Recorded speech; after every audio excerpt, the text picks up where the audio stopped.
Hi everyone, Cynthia here, RN, Aesthetic RN. So we are doing some nose filler. I saw that a couple of people had some questions about it. So we did her nose probably like, how long ago?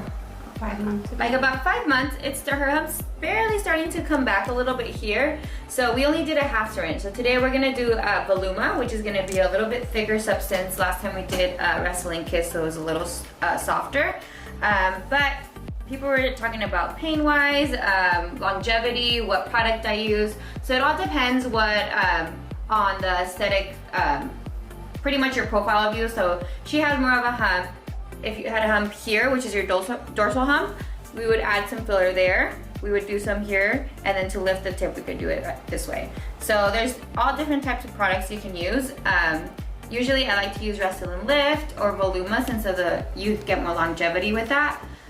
But today we're gonna be doing the Voluma. So pain-wise, we'll kind of talk you through it. I would say we do lidocaine. You could do local injections of 2% lidocaine that is injected to the nose, and then you don't feel anything after that. The lidocaine does tend to sting a little bit, so that part is uncomfortable, but other than that, I would say I've done it myself. The pain on the upper part of the nose, I would say it's maybe like a 4. The tip is probably like a 7, but that's like the last thing I do, and it's really quick. We also can add threads if you have kind of like, she doesn't have that, but if you have kind of like a downward facing nose, it could help bring that up with a thread, and I just pull it back.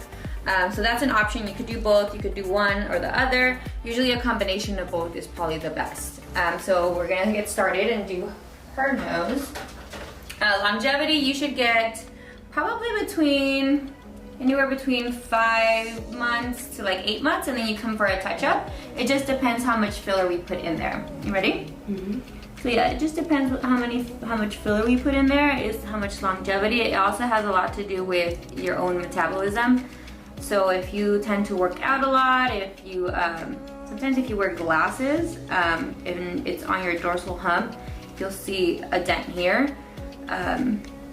But for the most part, you should get at least 5 months out of it, which is what she got out of it. And she works out pretty much daily. And then if you have a fast metabolism, you tend to get rid of all your filler or your Botox faster. That's kind of how it is. Or if you're a runner, smoker, that decreases your longevity as well.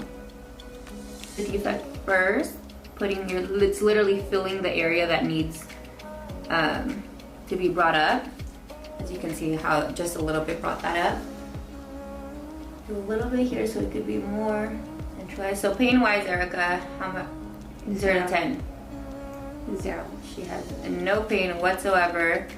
You know, we're all different, but as you can see, she has like no blood coming. So prepping before is a big deal too. So if you could do nothing that thins your blood. So coffee, alcohol, any aspirin or over-the-counter painkillers except for Tylenol will all thin your blood. So if you're doing any of that 48 hours before your appointment, you're gonna have more pain and you are gonna have more downtime. So that's a good thing. You can also start arnica. There's arnica gel and there's arnica pills that you can take sublingual prior, and it decreases your bruising time. To the tip. Most people was a little uncomfortable. 0 to 10. 0. Okay, so she has a higher pain tolerance. To me, maybe because I'm doing it on myself, but to me it was like about a 7.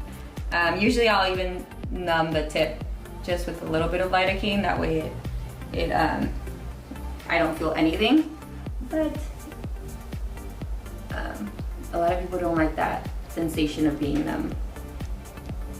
Okay, now we're switching sides. So you've got to go through every angle, because from that side it could look straight and you could have a bump on this side. So you want to make sure, you know, I can see there's a little bump on this side, so you want to make sure you're even on both sides.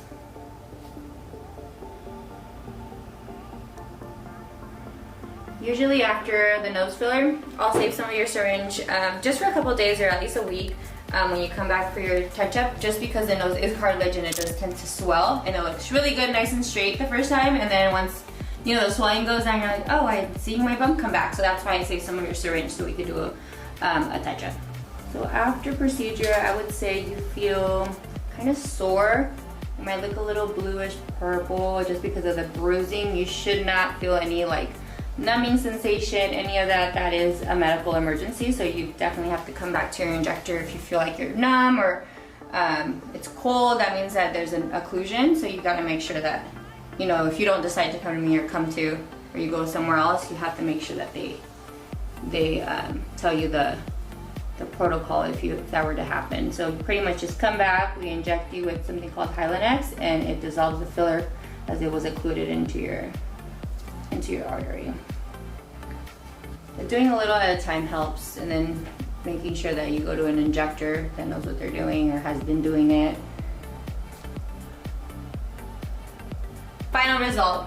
This is the second time we've done it. We used a different product this time. Not very much product was used. So what do you think? Go ahead and take a look. I love it. It's crazy how it just completely changes, right? Mm-hmm. So you can't see much from a forward point of view, but from a profile view, it looks nice and straight. So not everyone's a candidate for this. If you already have a straight nose, but you want to lift your tip, then you're a candidate. If you have a straight nose, but it's just big, there's not much we can do. You would have to see a surgeon for that, but this is more for fixing like humps, bumps, a pointed nose down, the tip of it. If you have like a hump or anything like that, that will help. But that is our nose.